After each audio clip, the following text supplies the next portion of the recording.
that they couldn't get into specifics about the contract negotiations, but they're actively working with the city and administration.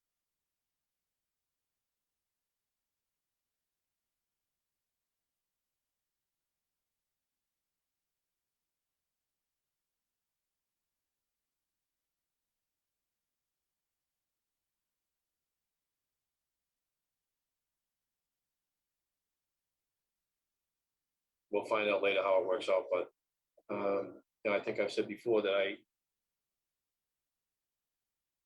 cameras, I think it protects everybody, the police, the public.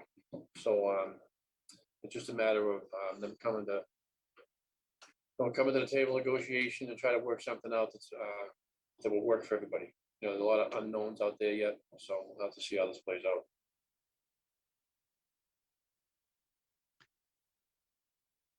So on our end, the police department too, so the negotiations obviously are separate. However, we have gone and we did apply for a grant for body worn cameras to be able to fund a pilot program for hopefully 30 officers. Obviously, this is all pending negotiations, but it'd be for 30 officers, 10 on each shift. And so we were able to apply for the funding for the actual equipment for the cameras. However, the city also committed to matching funds for the cloud storage and the other not equipment, but the other technology that's needed to run the software. So the city did commit to matching that, and we'll know next month on that.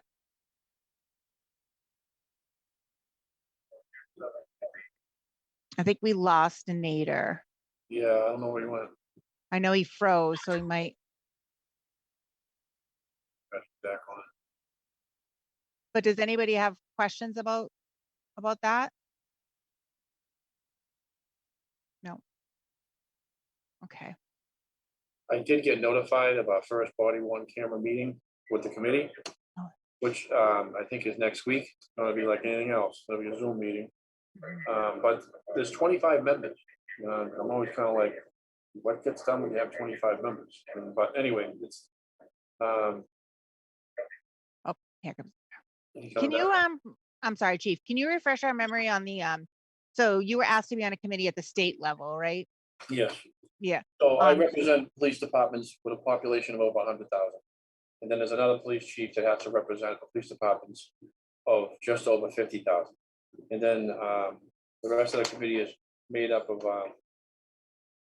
the Secretary of Public Safety and Security or a designee, the Secretary of Technology Services and Security or designee, the Attorney General or designee, the District Court judge appointed by the Chief Justice of the Supreme Judicial Court, 2 members of the Massachusetts Black and Latino Legislative Caucus who shall have expertise in constitutional or civil rights laws, 1 member appointed by the chair of the Massachusetts Minority Law Enforcement Officers Association, 1 member appointed by the chair of the Massachusetts Minority State Police Officers Association, 1 member appointed by the chair of the Massachusetts Latino Police Officers Association, 1 member appointed by the chair of the Massachusetts Association of Women in Law Enforcement, 2 members of the Massachusetts House Asian Caucus who will serve as experts in constitutional and civil rights, the president of the Massachusetts Sheriff's Association or designee, 1 member appointed by the Massachusetts Coalition of Police, the Colonel of State Police or designee,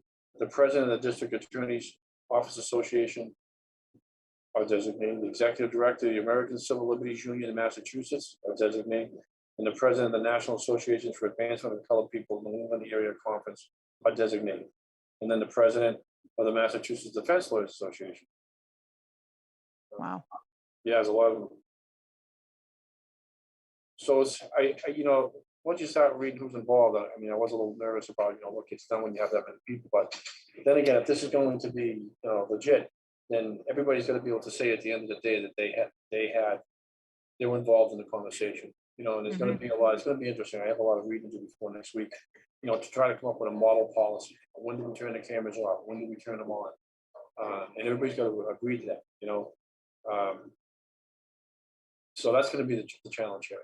everybody come and decide how best to handle this, and then have everybody do it the same way. Store the information the same way, and where do we get the money to do that? That's where it really gets expensive.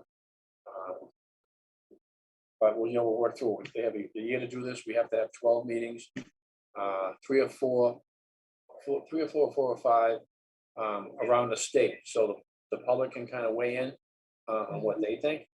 So that should be interesting. There's a lot of moving parts to this, a lot of still unknowns about these cameras themselves, but it's a start. So we'll see how this goes. I just had a question. Has there been any word on the state if they're going to provide any funding, or has that not been figured out yet? Oh, I'm sorry, Nader. You had hopped off when I talked about, we did apply for a grant through the Executive Office of Public Safety and Security for the actual, to fund a pilot program for body worn cameras for the first year for 30 cameras. So basically the grant will only cover the equipment costs. However, the city has committed to matching funds for the technology side of it, the cloud storage, the redaction, things like that. So we'll know that next month. And the thought with the 30 cameras, we would have 10 on each shift. So they're evenly spread out, and then, the idea is build from there. So get all the kinks out with a small number, just 30. And then hopefully in the second year, we would have the majority of officers with them. And Then, the camera, okay, sorry. are they to an officer, or it's just you use them as you have to sign them out kind of during the shift? They'd be assigned. They'd be assigned to Okay. an officer. Yeah. So then building up, for the, ideally, the second year, we would most likely go for federal funding next year to be able to help with those costs, because as you can imagine, it's really the technology cost that really is the meat of it. The technology, the warranty, all of that stuff, the replacement. So, but we are working on funding. The state funding is small, but every little bit helps. So we'll know next month. It's good to hear. Mhm. So just Zarais had a question pertaining to sections of the community ties. So Zarais, if you wanted to elaborate on that a little bit. Yeah, thank you. So I was wondering what steps the department is taking to create an inclusion and oversight office within the department, as Nader mentioned in the transparency part of the community ties presentation. And if this is something that has already been discussed, can we get any updates on that? I'm just going to share the share the screen. So everyone has a visual of what we're referring to with the transparency piece. So for the inclusion and oversight office, so we have not moved on creating such an office. However, if we break this down to hiring and recruitment and discipline and things like that, because I think, Zaris, correct me if I'm wrong, it's really a chunk of this is also part of hiring a diverse police force that reflects our community, but also accountability internally. Is that correct? Or Yeah. oh, okay. Oh, I'm sorry. Michelle was in the waiting room. I'm going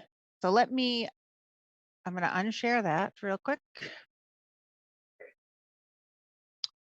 and share. So I think part of what we're looking at here, from where I sit, is that the city is going to hire a person to do that. So for us to do the, the city will kind of work towards making sure that we're being as inclusive as possible in every department. So to to, to hire a second person to do the same thing the first person's doing. I think that we're sitting in my seat. I'm gonna sit back and see how that goes and have discussions obviously with the manager about that. And, we welcome that because I think we've talked about this before. We've gone out of our way, in the last 3.5 years that I've been charged to reach out into the community and try to find as many, people that reflect the community, that were willing to take the exam. We paid for their classes, we set the classes up, and we've been successful in having people hired here off the civil service list, which we're kind of constrained by that list, but they've taken the exam and they've got on the job, and the ability for us to be able to pay for their classes and do orientation so they know what they're walking into. We were hoping would make them feel more comfortable with the process and do better at the exam, and that actually worked. And we were doing that before all this happened. We recognize that we want people to grow up in the city. I say this all the time. We want people to grow up in the city to work here, so they know people and they know how the city works, and they know the challenges. So to be able to walk in the shoes of other people because you've been there, done that, it just helps you be a better police officer. So, I'm not saying that we could do better. I mean, I'm looking forward to working with whoever they hire over there, and maybe they have some other ideas on how we can do it.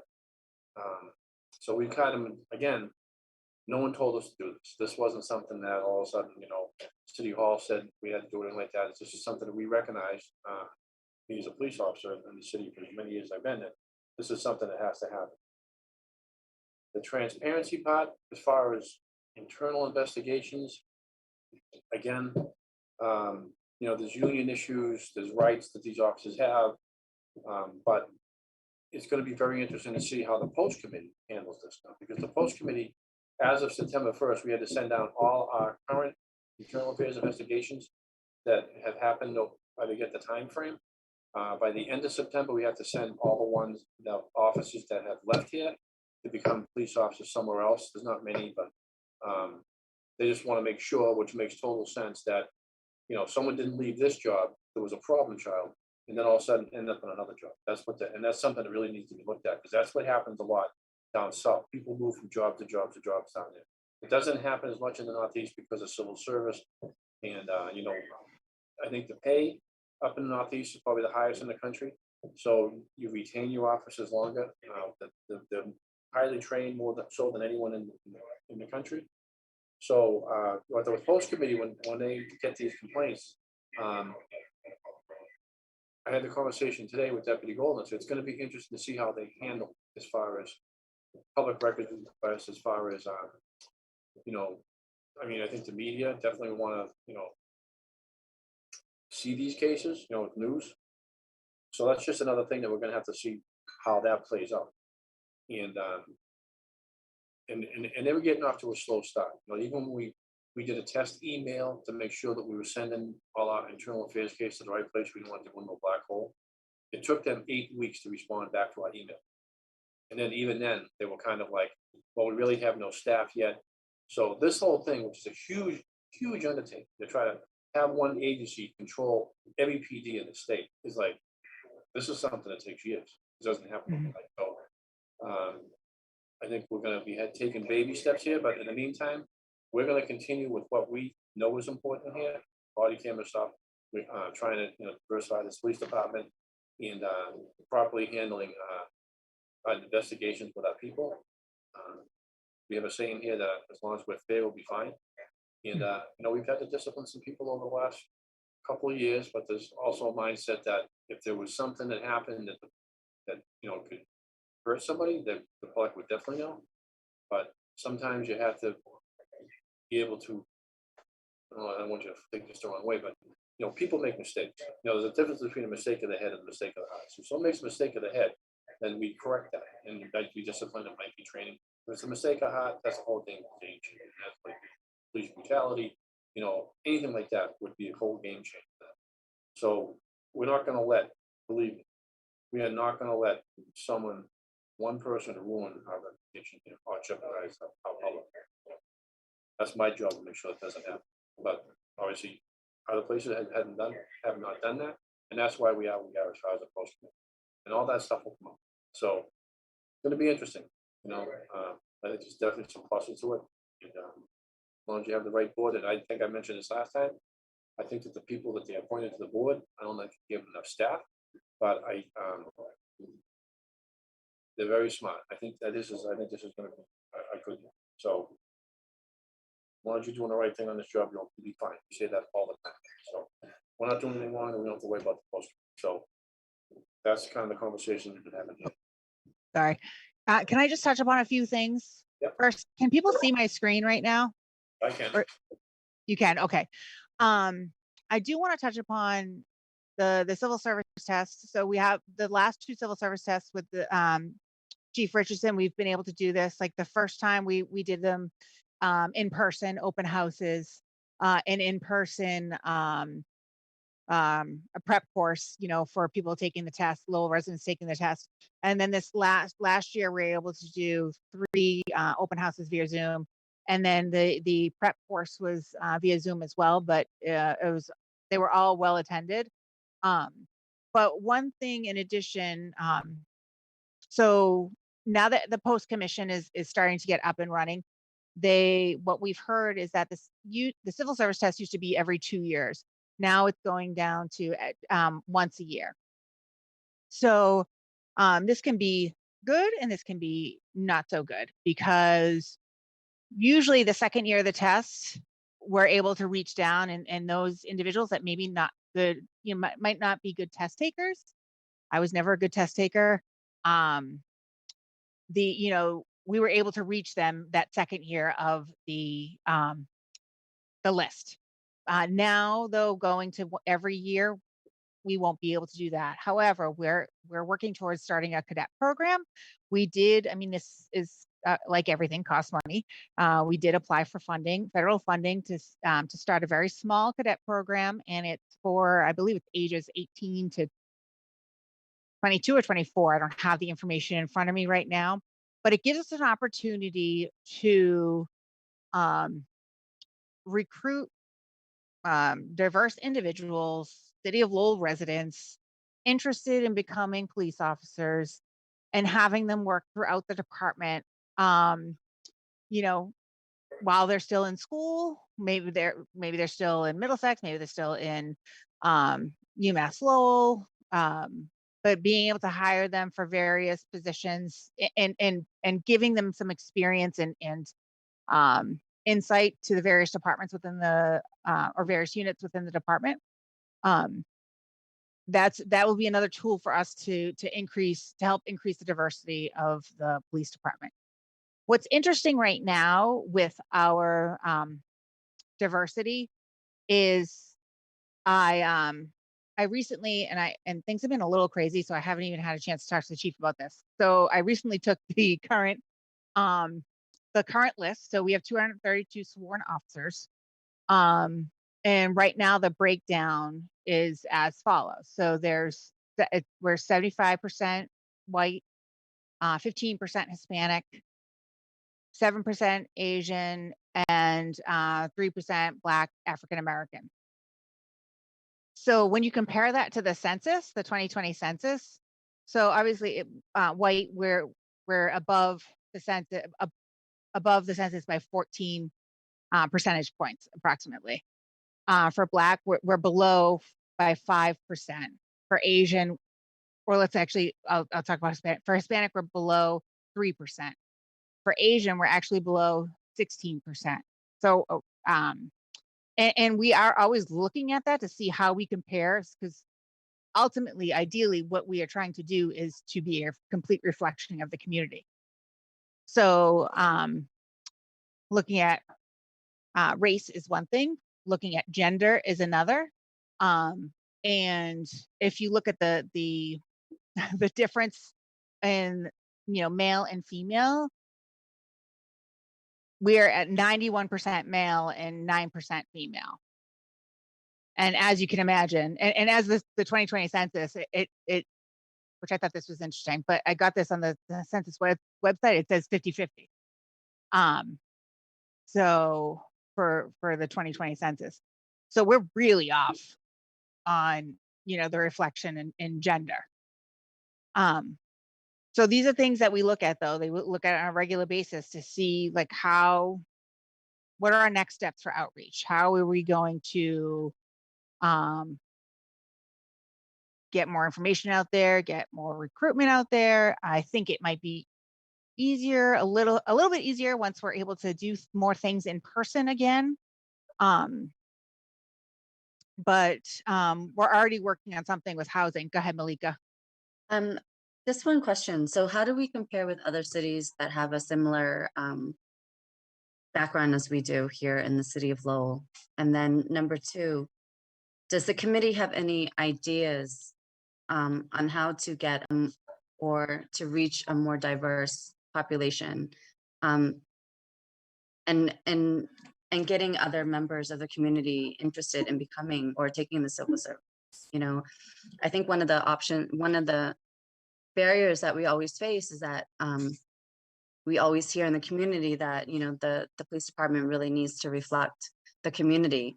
But what happens is that the people that are applying for the civil service and that are taking the civil service, they're not part of the community. So how do we then reach those populations? So, you know, how do we reach the Asian population? How do we reach the Hispanic and the Black population, the communities and stuff, to really get them interested and excited to then take the civil service and have opportunity to become a police officer?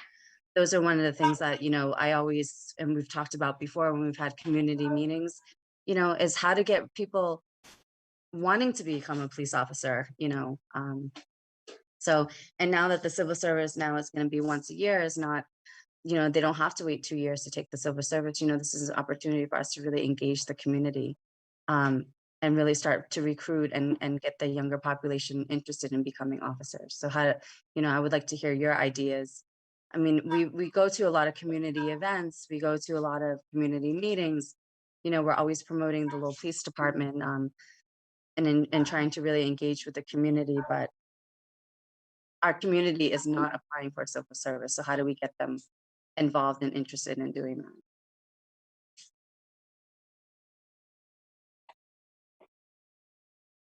Sorry, those are two loaded questions. Yeah. No, they're good questions. I think it's Because good.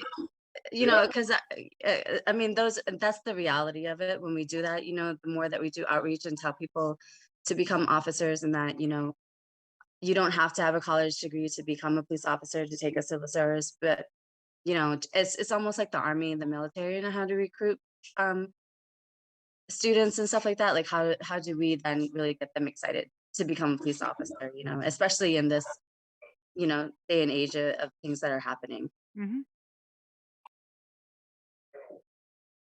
Anybody on the committee? Oh, go ahead, Zaris. Oh, I just think that reaching like students that are already in that career path, like at UMass Lowell and at Middlesex. I know Middlesex, they have the criminal justice department, they have this one credit course that's a weekend long, and it's like just with a bunch of like agencies and like different departments, and like they show us what they do and stuff. And like I remember when I attended, there was nobody from Lowell. There was no police officers from Lowell. And I was just like, why am I meeting these people from Woburn? Like I don't live in Woburn. Like I wanted to speak with somebody from Lowell. Like there was nobody.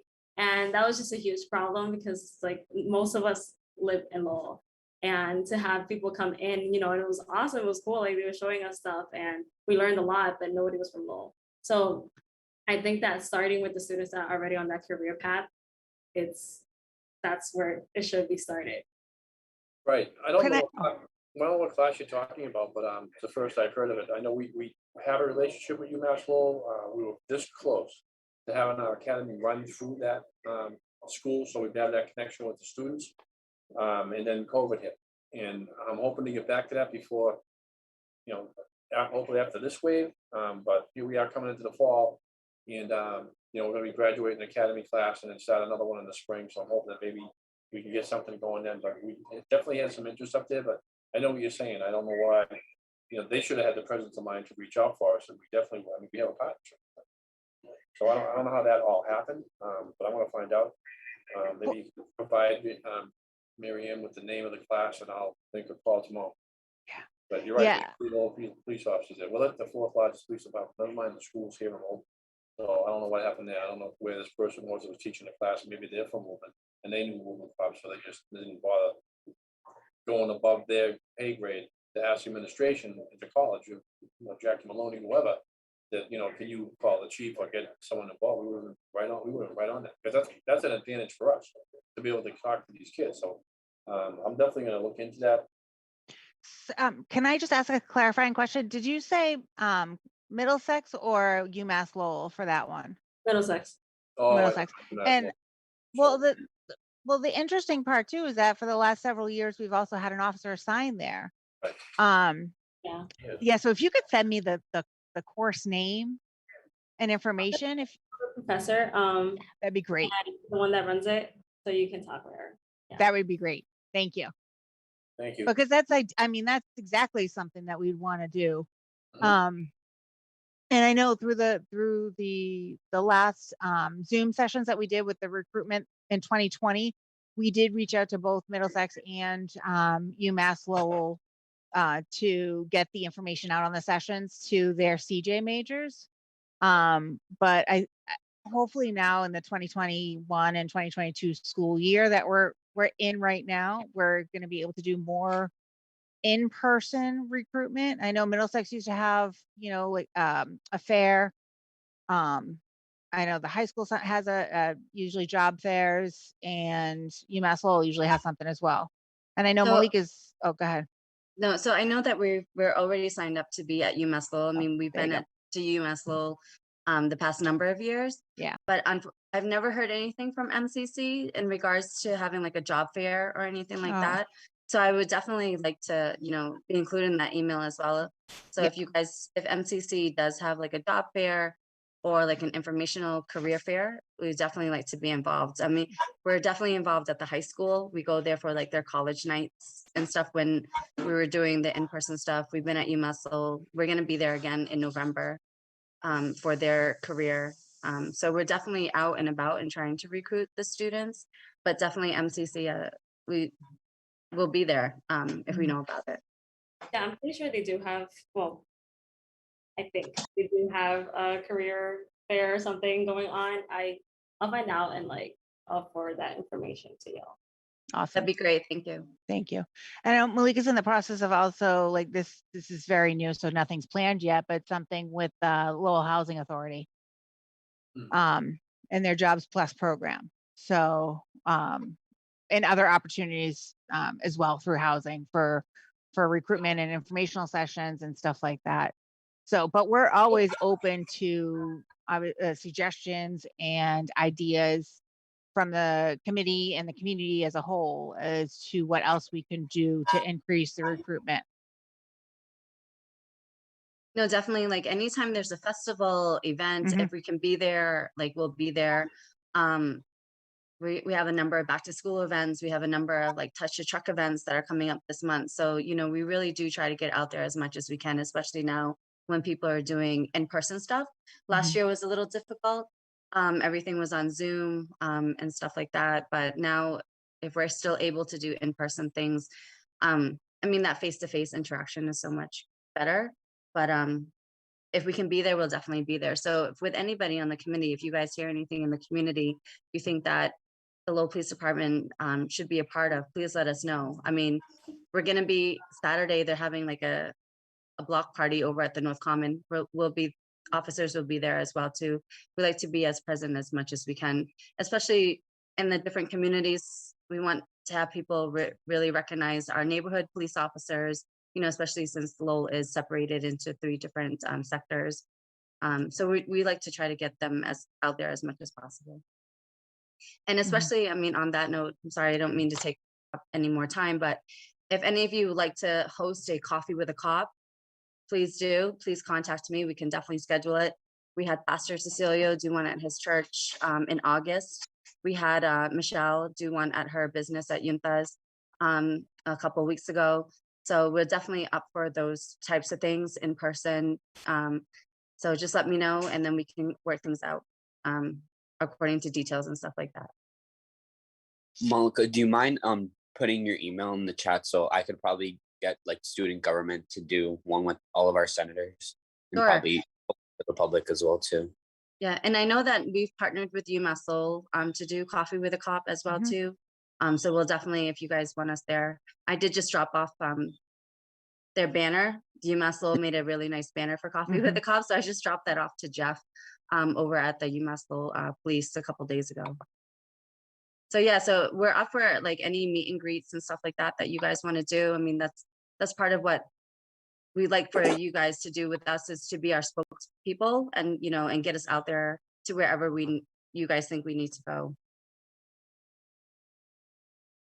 Yeah, I want to just second what Zara you said about like the partnerships and stuff with the schools. Like, there's definitely an interest. I know, obviously, UMass Lowell, the cadet program, and I think not forgetting about the Voc either, because a lot of the students that come out of the Voc, they obviously studied something like a technical degree, but I know a lot of Voc students also look at joining the force, and obviously it's Greater Lowell, so there's other towns in there, but I feel like there's a good mix of students as well, and they have technical skills too that are really important. Um, I know obviously with the pastor, we have that religious connection. With Michelle, we have kind of the business connection. Obviously, we don't have a non leader, but I think that working with like CMAA, CBA, even like the Boys and Girls Club, because a lot of like there's like students that go there their whole lives, so they have that trust with the Boys and Girls Club, and then when they're like 17, 18, they're kind of like, what should I do? And if they see like, hey, I don't have to go to college, or I don't have to get a technical degree or anything like that to just even take this exam. I think it's about like kind of demystifying the process, like kind of getting it out there. How can kids actually do this? Because I feel like a lot of people think like, oh, you probably have to do like some type of associates or like a technical degree to become an officer, when in reality it's taking the exam and then being trained in the academy. That's um obviously this kind of what we were going to touch on, like data outreach, like for example, the TikTok is reaching a demographic that usually isn't found on Facebook or on Twitter. So that opens a lot of new pathways, and TikTok is a very powerful marketing tool. I know I don't know if the city of Lowell posts their jobs on like LinkedIn or Indeed and stuff like that. Maybe that's something that the city could work on as well, because I know like they have like their internal job postings, but I feel like maybe that could help reach. I know like probably on LinkedIn it's like probably from the college graduates and like into the mid-30s, and then Indeed is pretty much everyone that's looking for a Mhm. job. I know a lot of high school students use that one, so I think that's pretty good. But yeah, definitely my two things is those partnerships with different. I feel like nonprofits are kind of overlooked a little bit, but I'm glad to see that you're working with LA Lowell Housing Authority and their Jobs Plus program. But I feel like there's like more that can be done, especially with the outreach. That's why I like the TikTok. If you wanted to touch up on that, Marianne. Yeah, so I just want to mention though first that so we work with um I would say most, if not all, the nonprofits in the city in um whether it's participating in their events, and like we will have a table, an information table, and have officers at any event that we're invited to. Well, I shouldn't say any, but most, if not all, events that we're invited to. So and that goes for any of the nonprofits, but we do have strong working relationships with the nonprofits in the city. But on that note, we do have, and actually we need to send this out I sent it to the committee, but we have 3 openings right now. One being on the committee, on the Citizens Advisory Committee, one being the nonprofit leader, and 2 being Lowell High School students. So if the job posting, so I sent, I think, everything via email to the committee, but it's also on the city's website, and we'll blast it out on our social media as well to get more reach. But we currently have 3 openings right now for that. In regards to TikTok, I know I was going to touch upon this a little later, but the LPD does have a TikTok page. We are very we don't have any of those dances that you see, but we are using it in our own way to humanize the badge, get our information out there, um, but also like use it for serious things. And I don't know if any of you are on TikTok, but before having the police department or creating the police department TikTok page, I created my own just to see what was out there. And as you can imagine, there's a lot of crazy things out there, but there's a lot of people that kind of pour their hearts out on TikTok regarding stuff that they're going through, whether it's abuse, whether it's domestic violence, whether it's, mental health issues. And it's a completely different audience than, or maybe not completely, but it is a different audience than, say, Facebook or Twitter, or even Instagram. But this is another avenue to conduct outreach to residents in Lowell and those that visit Lowell, and let them know our services. So we've done an introduction video. We've done some videos with like the Student Police Academy, some funny videos with the students from I think the 7th and 8th grade Student Police Academy, and then the cadets in the our police academy, playing dodgeball. We did a little short video on our program with Ironstone Farm. So we've done those types of things, but we are going to be moving towards keeping some things lighthearted, but also getting some information out there on, we're here for the residents and those who visit the city if they need help. If they need help with opiate addiction, if they need help with domestic violence issue, like we're always here. It's to get that information out there, get our phone numbers out there, get the family services unit number out there, get the co-op team number out there, and it's just a different avenue to get information out there, but also continues with some lighthearted videos as well. It doesn't have to be serious all the time, but we do want to use this avenue as a different outreach tool, knowing that we're not getting to everyone in the other social media platforms. So that's why we created TikTok for the LPD. But I kind of wanted to roll into, so we were talking about the transparency and the recruitment, and I was going to touch upon like our training and what we're doing, like our in-service training and most of the academy training is all governed by the Massachusetts Police Training Council. However, this, and part of that training this year for in-service is includes cultural competency, which I know there were some questions about like including certain trainings in our training curriculum, whether it's in service or academy. And I do know, like in our academy training, implicit bias training regarding individuals with autism, or like a variety of trainings that are offered that are a wide variety and cover all topics necessary for the police department and for police officers to do their job. But that kind of goes into like the posts, the Peace Officer Standards and Training Commission, and some of the things that they will be requiring, and it goes back to Zari's, the transparency piece too. So some of this, I know, so post is requiring, all discipline records. Those are all going to post to be reviewed.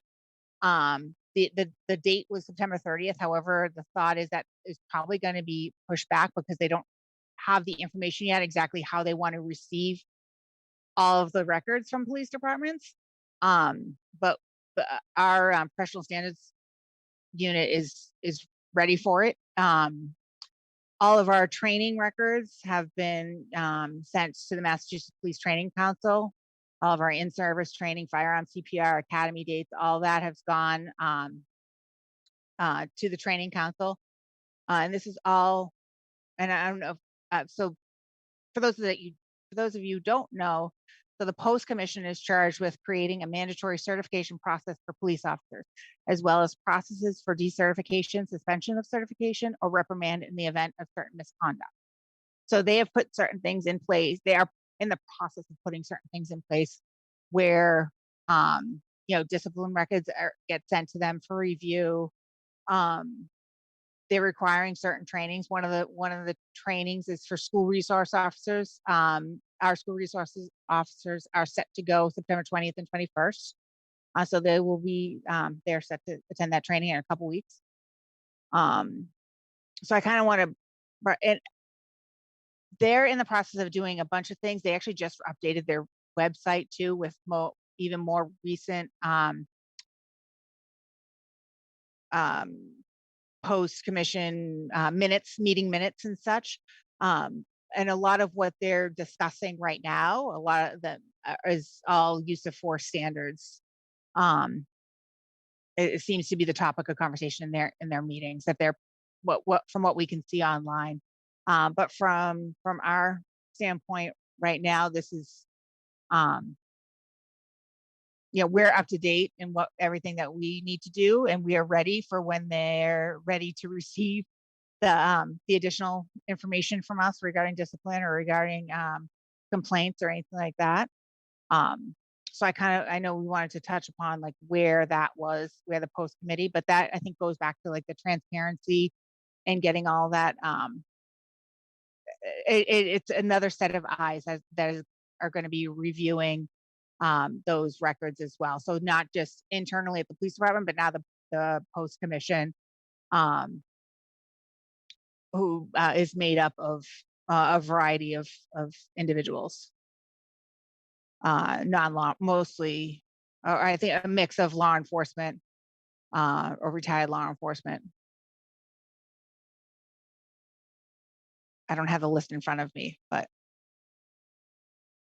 I think there's only one retired law enforcement person, and then the governor has selected all the individuals on the post commission. Does anybody have any questions about that or anything else that I've talked about so far? Or Chief, did I miss anything? Sorry, I'm talking fast. Yeah, I think you covered it.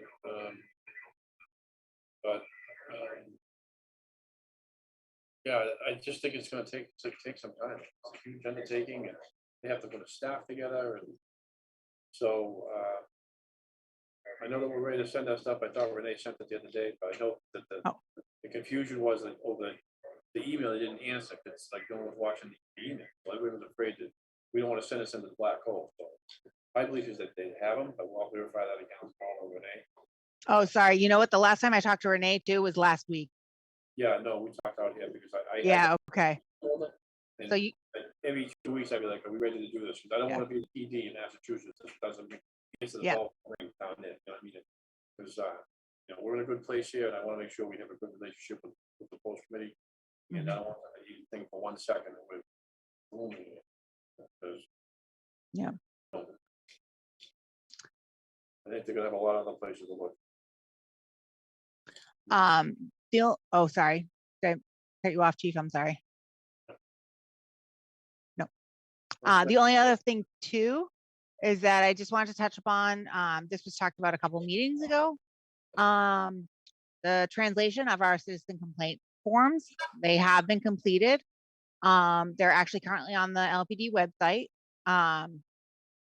which can be found under lowellmaine.gov, and then go to police. And then there's a how to make a complaint. And then each I should have had it in front of me because I'm not sure if I'm going to remember them all, but we have Portuguese, Spanish, Swahili, Arabic, Khmer, English, Malika. Am I This one, Laotian. Laotian? Oh, you know what? Okay, I need to double check the Laotian one because that might not be on the website right now.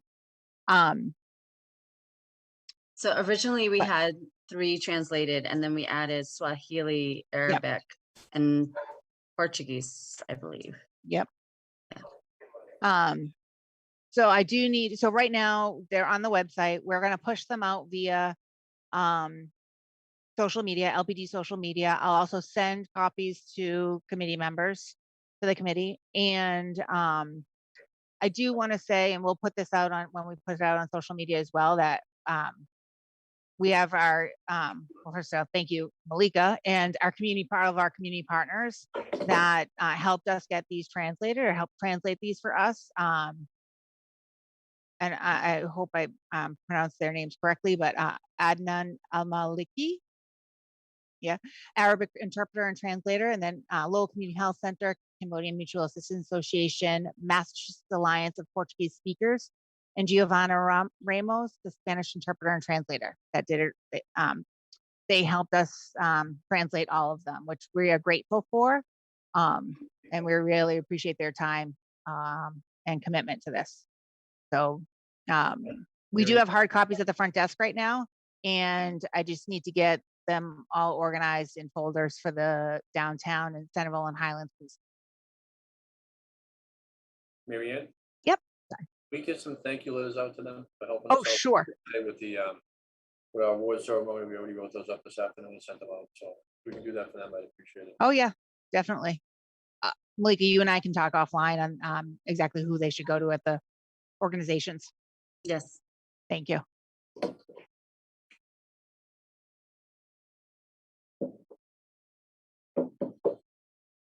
Okay. Does anybody have any questions?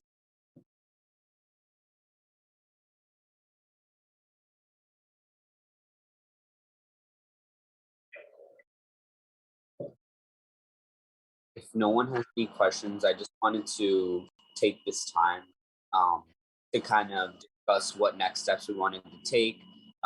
What did we want to like kind of pick what we wanted to do from community ties, or just pick like a couple things that we can focus on that are feasible that we can start working on and, you know, get hands on, because I know we spent these last couple meetings kind of discussing a lot of the things and getting information, which is important to make informed decisions, but I wanted to see what you guys thought we should do for next steps.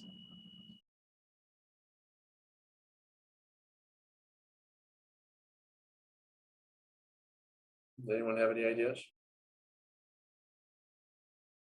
Well, I think we could probably come back to the next meeting with some suggestions on how to recruit for the next exam for those underserved populations in Lowell. I like it. Yeah. I like it. And that'd be the perfect time for us too. Like you said, we're graduating from the academy in October. I think we're early this year. Mhm. Back. So we should really be prepared to you know, talk about this, come up with some plans, like Nita said, put some things into action and try to reach out to the community.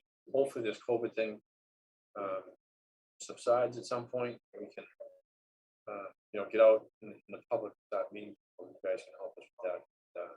You know, hold some events like Lika talked about, more than we do now, and you know, try to get people to sign up and take the exam. That's what I think that's really hurting us when you look at these numbers. It's just, I think there's people out there, especially now in the climate, you know, worry about this, that a lot of them are reluctant to take this job right now because of the current climate. You know, there's not a lot of, but we don't want that to deter us, because you know, we're different than anybody else. We're in a good place, perfect, no. But so we have to make sure that people hear our message. And that's kind of what I touched on today at our award ceremony this morning. That, you know, we need to be out there and recruit and get this cadet program going too, because, you know, Mary is right. I mean, I have the new civil service list in front of me, and you know, the first 2 pages, and some of them are the disabled vets who go right to the top of the list, so veterans, and some of them are minority candidates that went into the military. And but then when you start looking at the next page, which will be the page we probably get to in the second year, that page will be gone now. Like I said, this is going to hurt. This law, the 1 year testing is going to hurt the minority kids in the city. So that's why we need to reach out and make them cadets, because the cadet program that we want to do since COVID started will actually give them more of a leg up on the civil service test when they take it, because they'll kind of get already points, even though most of the minority kids on the civil service list trying to, you know, fill these numbers and even it out in all the cities of Massachusetts, they get inserted. I mean, so it's still, this is going to hurt them. Even the inserts, it won't, it'll help them minimally. But if we can go out and reach out and get people and make them cadets once we get that program going, they can actually work here. and see if they like the job. Then they can, and if it's not for them, then maybe we can hire them, other civilian positions in this organization.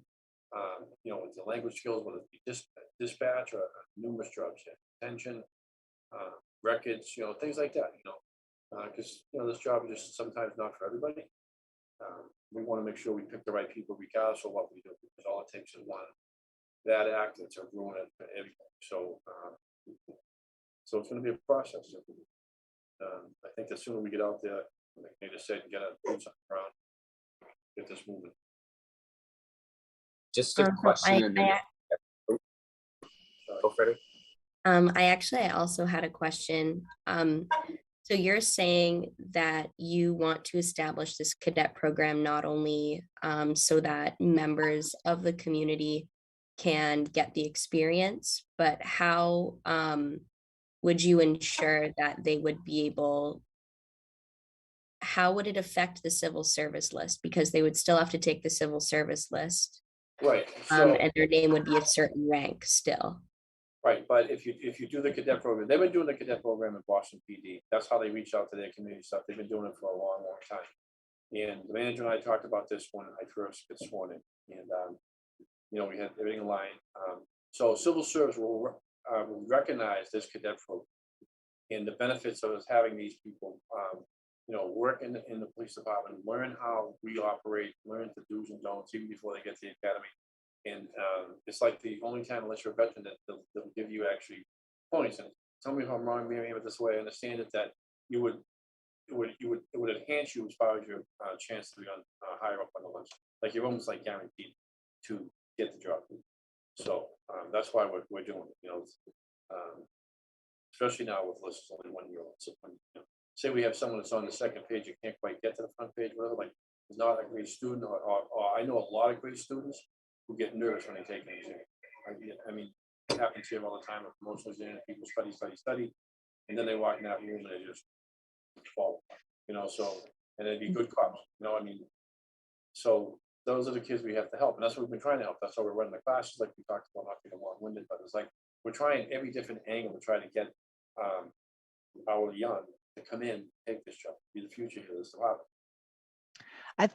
We can also, I believe we can also hire a certain percentage off the list. So out of order from what I understand.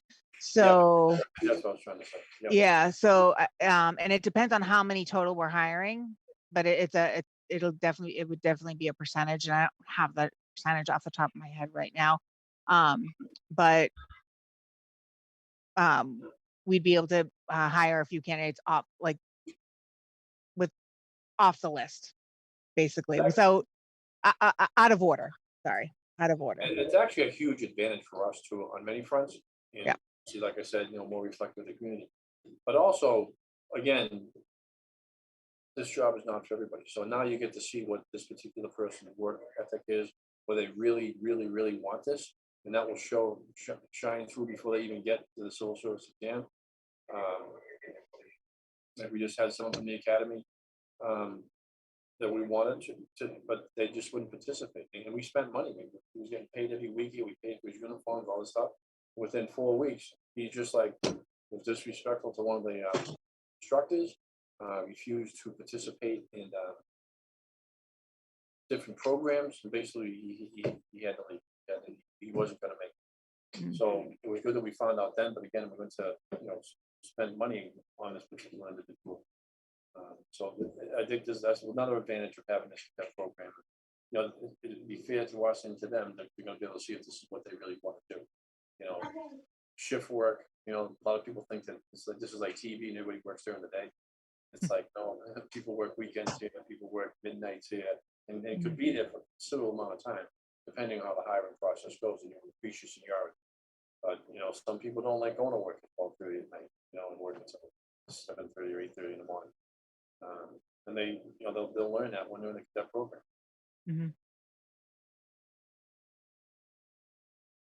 My question was, do you, for the civil jobs, there's no need for the civil service, correct? You can just apply like regularly, or I'm I sorry. missed the yeah.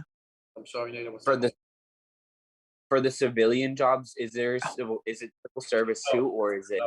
No, but through the city, and they're posted on the website. I don't know if we have any opening detention attendants right now, Mary Ann? Let me actually look, because I believe we do, in addition to the committee members. I will quickly look. I know that we just And then hired, this, a Southeast Asian woman, she's a UMass Lowell student. And, you know, when they brought the names to me, I was kind of like, this is the person I want. All we have to do is pray that she takes the civil service exam. And she did.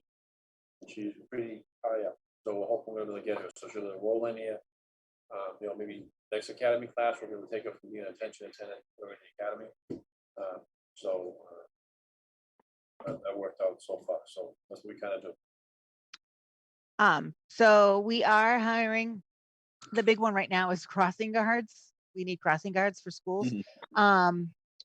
But detention attendant, we have openings, and that's open until filled. The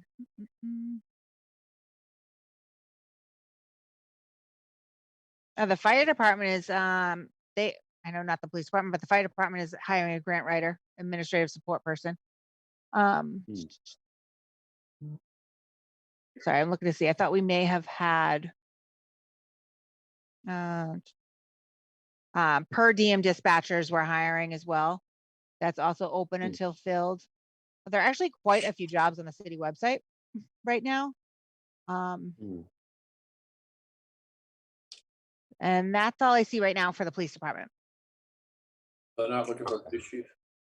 Nope, definitely not. and then one of the suggestions that I had is I feel like it's important that we also police officers' perspectives, because it's going to be impacting a lot of their lives. So I was wondering if like we could probably have like maybe a meeting or something like that with them, if they like what they wanted to see before and maybe what they thought about community ties, like some of that input as well. I don't know if that's possible.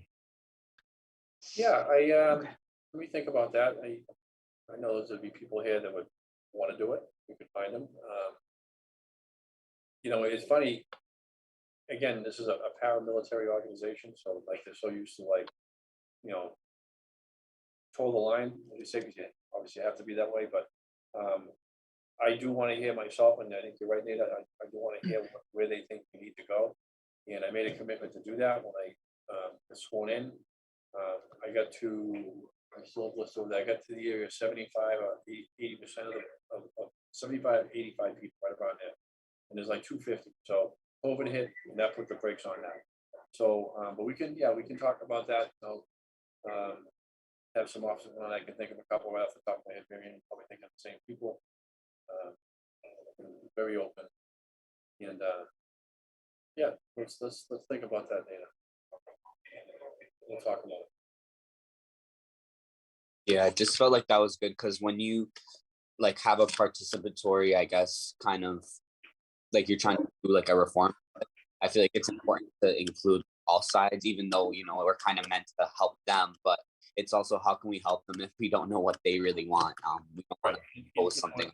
Everybody wants to be heard. Everybody wants to, you know, Yeah. I try to, that's kind of like my leadership style in a way, even though it's a paramilitary organization, they understand that.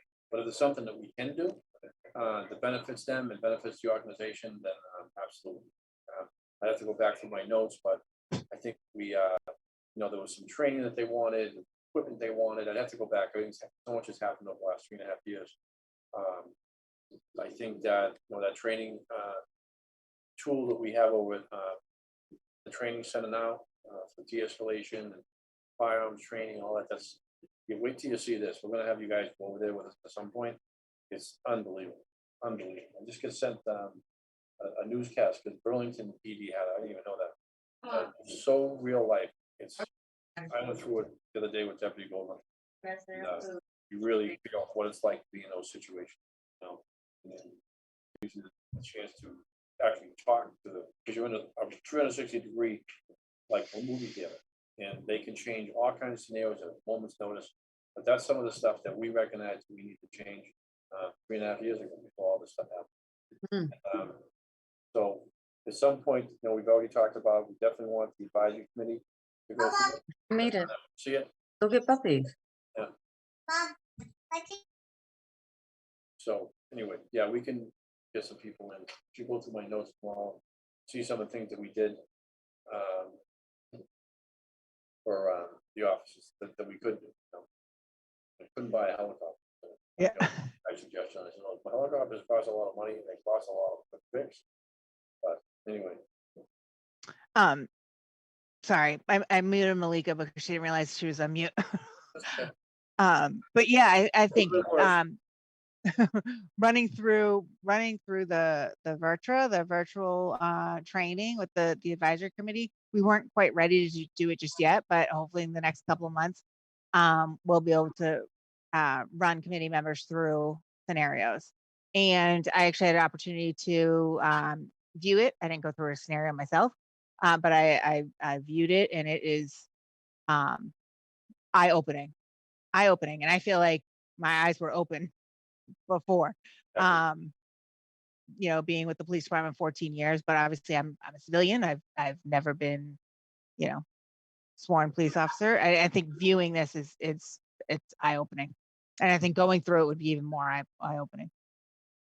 I think if you have, YouTube Virtua, it's called. Mm-hmm. I did a story on, like I told you, for Burlington PD, and the reporter was completely like, "Oh my god, oh my god." But yeah, so we'll get to that point. Right now, the officers are still kind of learning how to use it. Mhm. Right now we're going to use it on our offices. I know other PDs are probably want to use it, but I got to watch out for liability issues. So, I'm having discussions with our city law department about. I don't want to put taxpayers in harm's way by buying trains for other PD, and they do something wrong. I think that possibly could put the city on the hook, and we don't want that. So, I want to help out, but we got to take small steps with this also.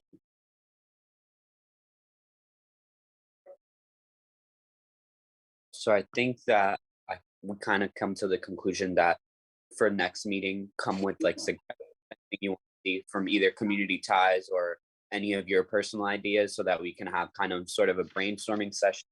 And then maybe if the officers come, and yeah, then we can start thinking about concrete actions that we can. Obviously, in an ideal world, we would be like, raise this for all the officers, a whole diversity push, but we have to think about things that we can do right now to get those results into people's hands, and so that the officers feel empowered too. So it's the community and the officers finding that perfect balance between the two. Sounds good. Okay. All right. All right, I can adjourn. So motion to adjourn the meeting. Second. All right, so- This motion is good. Oh, sorry. Every seconded, and then I don't know. Okay. So I think with that, have a great rest of your evening, and I'll see you all next month. Awesome. Thank you, everyone. Guys, take Have a care. good night. Bye-bye. Bye.